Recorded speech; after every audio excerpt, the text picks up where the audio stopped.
Salut tout le monde. Tu sais, j'avais un rêve.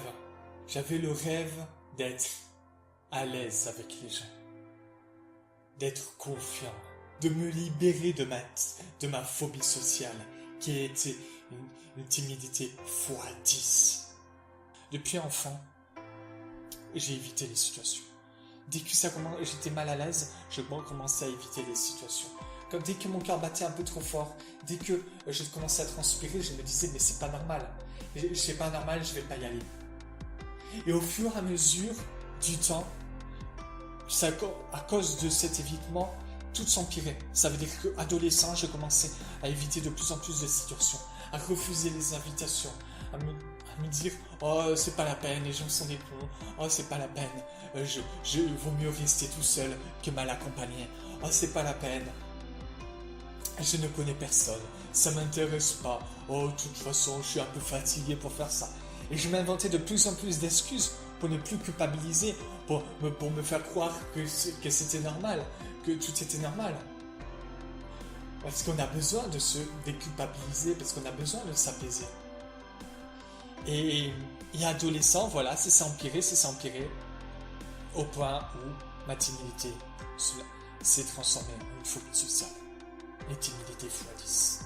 Là, c'est plus le fait que je puisse avoir du mal à me faire des amis, c'est plus le fait que je suis un peu seul, ou le fait que je reste enfermé un peu chez moi.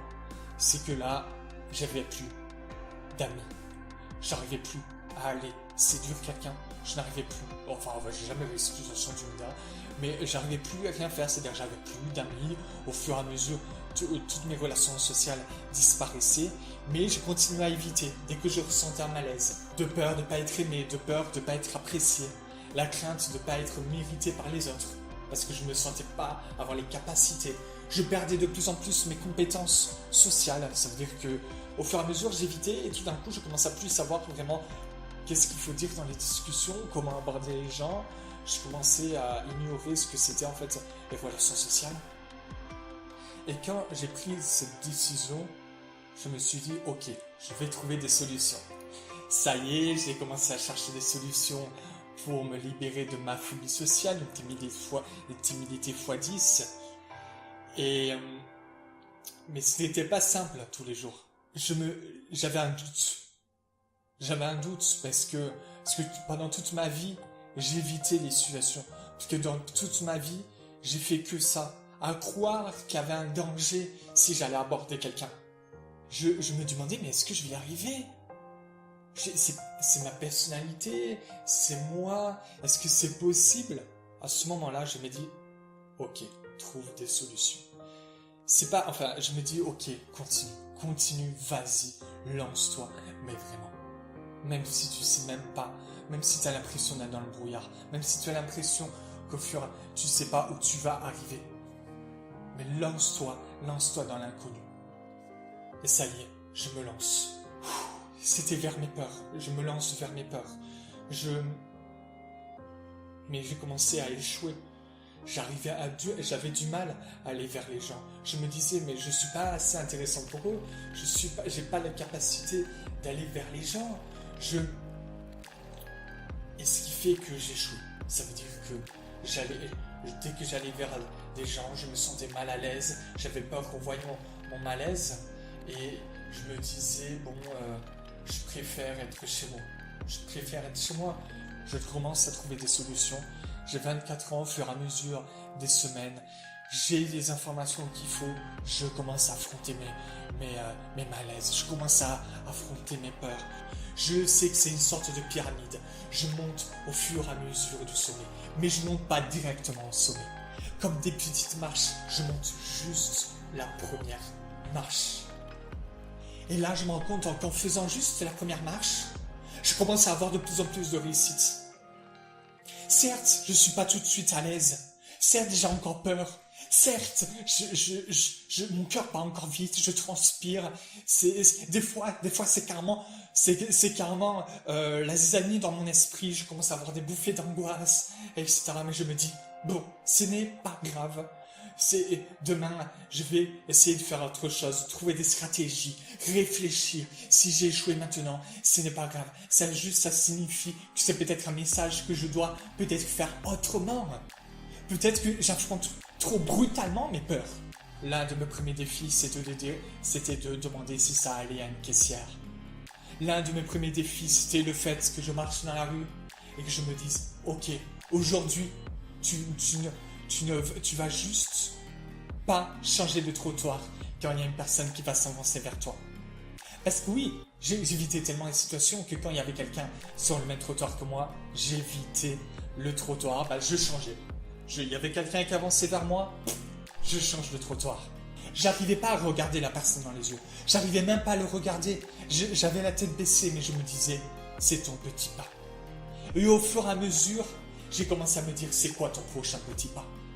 La majorité des personnes seraient dit, mais c'est pas comme ça que tu vas vaincre ta phobie sociale. C'est rien d'être sur un trottoir avec une personne. Mais moi, je savais, au fond de moi, que j'étais sur la première marche. Qu'au fond de moi, ils allaient après se demander, mais comment tu as réussi à faire tout cela?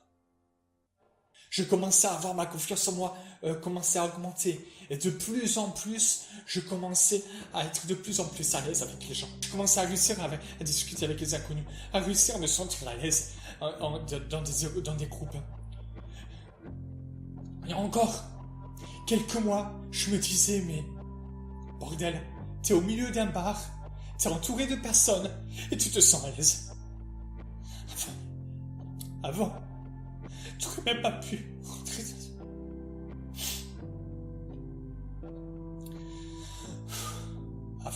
Avant, tu n'aurais même pas pu rentrer dans ce putain de bar et être à l'aise. Tu n'aurais même pas pu avoir l'idée même de rentrer dans cette pièce. Parce que j'avais l'impression que les gens étaient hostiles, qu'ils allaient se moquer de moi, me critiquer, qu'ils allaient mal me regarder. Alors je m'inventais des excuses. Oh, je suis trop fatigué pour y aller. Il n'y a encore pas longtemps. J'étais dans un séminaire, il y avait 200 personnes autour de moi. J'ai pris le micro et je parlais avec le conférencier devant ces 200 personnes. Et je me disais, mais what? 200 personnes? Tu parles devant 200 personnes? C'est un truc de dingue. Je me suis rendu compte d'un truc pendant ce chemin. C'est qu'on n'a pas besoin d'être intelligent pour moins éviter les situations. On n'a pas besoin d'avoir une grande cervelle, on n'a pas besoin d'avoir de grandes capacités.